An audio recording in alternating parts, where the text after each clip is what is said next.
أتى رمضان مزرعة العباد لتطهير القلوب من الفساد. بسم الله الرحمن الرحيم. الحمد لله رب العالمين، والصلاة والسلام على رسول الله صلى الله عليه وسلم. السلام عليكم ورحمة الله وبركاته. waxaynu ka hadlaynaa axdaadtii dhacday bisha ramadaan, dhacdo ka mid a dhacdooyinkii bisha ramadaan dhacay ee waaweynaa ee ilaahay subxaanahu wa tacaala muslimiinta uu nasriga iyo guusha siiyey. waxaa ka mid ah laba dhacdo ugu waaweynaa dhacdooyinkii bisha ramadaan dhexdeeda dhacay. mid waxay ahayd dhacdadii markaa beder ama dagaalkii albadr lkubraa loo bixiyey ama yowm alfurqaan, midna waa fatxu maka. marka waxaynu ka hadlaynaa gaswatu badr lkubraa, dagaalkii beder ee weynaa. dagaalkaas bisha ramadaan dhexdeeda ayuu dhacay. ilaahayna wuxuu ku magacaabay inuu yahay yowma alfurqaan, maalintii ilaahay subxaanahu wa tacaala uu kala saaray xaqa iyo baadilka, maalintii xaqa uu caddeeyey, baadilkana ilaahay uu baabi'iyey, oo rasuulka ilaahay uu gargaaray iyo dadkii mu'miniinta ahaa, nimankii kufaarta ee mushrikiintana ilaahay uu duleeyey. arrintaasi markaa waxay ahayd nasri weyn oo ay muslimiintu heleen bisha ramadaan dhexdeeda. waxayna dhacday sanadkii labaad ee hijrada ayay dhacday.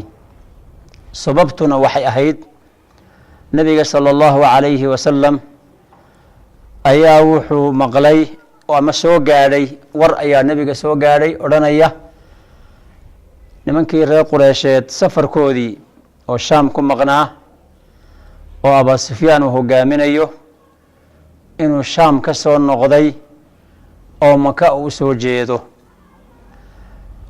nebigu sala allahu calayhi wasalam markuu arrintaa maqlay saxaabadiibuu isugu yeedhay, saxaabadii ayuu isugu yeedhay.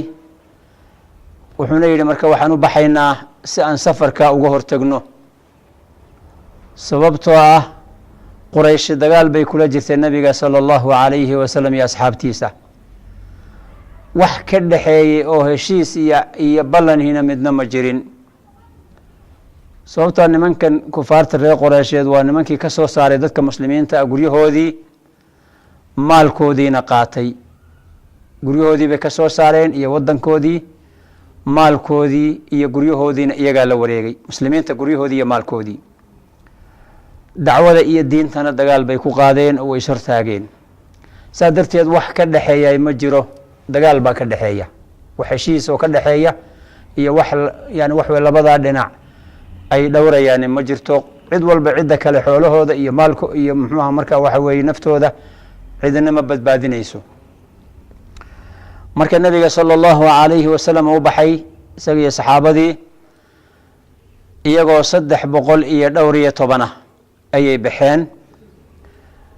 2 farasna way wateen iyo 70 maaragtay awr. 70 awrood dee kolba yani kolba cidi ay fuulaysay. markaa meeshu de waa meel yani kulul oo saxaaraa weeyi. iyagoo rabo safarkaas ujeeddadu ay tahay inay safarka ka hortagaan oon dagaal u soconin, laakiin ilaahay baa kulmiyey. yani dadkii nimankii yani waxa weeye gaalada ahaa iyo muxuu ahaa muslimiintii baa ilaahay kulmiyey. safarkii waa badbaaday oo abu sufyaan markuu maqlay in lagu soo baxay waddo kale ayuu mariyey. dabeetna qaylo dhaan buu diray. ilaahay baa wuxuu qadaray inuu muslimiinta iyo cadowgoodii kulmiyo iyagoon ku talagelin. si ilaahay amar iyo arrin isagu u go-aansaday ay u fusho, arrin ilaahay u go-aamiyey si ay u fusho, ayaa ilaahay subxaanahu wa tacaala labadii u kulmiyey, muslimiintii iyo gaaladii. nimanka qureysheed markii qaylo dhaantii u tegtay oo abu sufyaan markaa warkii u diray in lagu soo baxay oo safarkoodii inay badbaadiyaan uu markaa fariintaa u sheegay, way soo baxeen nimankii qureysheed biashraafihim yani raggii madaxda ah ee ugu waaweynaabaa soo baxay iyagoo ay hogaaminayaan yani wax alla wixii dagaal gali kara waxay ku soo baxeen 1,000 nin bay ku soo baxeen waxay wateen 100 faras bay wateen iyo 700 oo awr maxay u soo baxeen kibir iyo isla weyni iyo in dadka istusaan ilaahay quraanka wuxuu ku sheegay markii uu ka waramayay soo bixitaankooda bataran wa ri'a an-nas wa yasudduna an sabilillah kibir iyo istus ay dadka istusayaan inay awood leeyihiin iyo inay diinta ilaahay soo taagayaan darteed u soo baxeen ilaahina waa og yahay marka waxay xaaladoodu waxay tahay in ilaahay waa og yahay ilaahay ba iya koobay xaaladooda oo dhan iyo arrimahooda oo dhan Abu Sufyaan markuu ogaaday inay soo baxeen nimankii Quraysheed ay dagaal u soo baxeen fariin buu u diray wuxuu yiri war safarkii wuu badbaaday iska soo noqda dagaalna ha gelin iska daayay buu ku maradu safarkii soo badbaaday way diideen markaa nimankii Quraysheed iyagoo hogaaminaya Abu Jahl ونا دارتو وحوري والله لا نرجع والله بان كو دارتay inaan noqonayn buu yiri حتى نبلغ بدر الى ان بدر gaadhno oo aan halka 3 maalmood fadhino oo aan geela ku qalanno oo aan dadka cuntada siino khamridana aan waxa weeye halka aan ku cabno carabina maqasho buu yiri awoodayada iyo sharaftayada oo cid nagu soo dheerata aan la helin hadda kadib si loo waayo يعني عيد أنك نقول ديرت أول النجاح يبيستو هل كاسم فدين نابود رسولك صلى الله عليه وسلم مركو أجاد إنما كاسين صوب بحين صحابة دي ويسنا سو شيء يعني سو كياني أنت مركا الله سعوتي ونتلو ويديو محايا لا بد مركا سفر كوابد بهذا وينجبح صدي قريش أو وحوي كنن ama Quraysh waxa weey ashraafteedii iyo madaxdeedii hogaaminayaan oo ciidaba ka hadina way soo socotaay maxaa yeelaa buu wuxuuna u sheegay nabigu sallallahu alayhi wa sallam muslimiintii ilaahay inuu laba arrimood midkood u ballan qaaday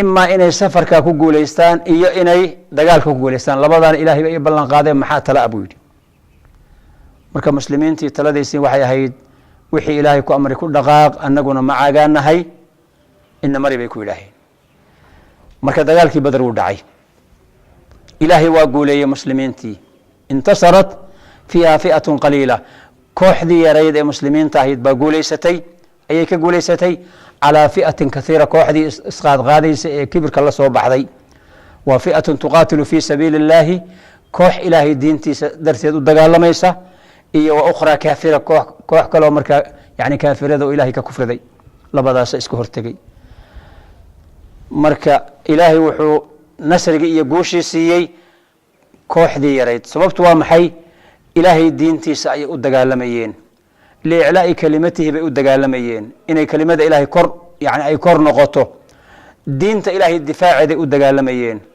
ilaahay baa nasr siiyay iyo guul marka way ka guuleysteen oo nimankii dagaaladii wixii ku dhacay waa la ogaa 7 waa la laayay ragii isqaad qaadayay 7 waa la soo qabtay ilaahay baa nasrigaas iyo maalintaas muslimiintu waa guushii ugu horeysay muslimiintu ay gaadheen oo maalin la ogaaday islaamka yani xaqnimadiisa iyo awoodiisa iyo nasriga ilaahay Allahumma salli islaam ilaahay waxaan ka baryaynaa muslimiinta maanta caalamka inuu ilaahay nasri siiyo guul oo ilaahay u soo celiyo sharaftii iyo ciidada ilaahayeen halka aan ku deeyno mawduucaas wabillahi tawfiiq wa sallallahu ala nabiyyina muhammadin wa ala alihi wa sahbihi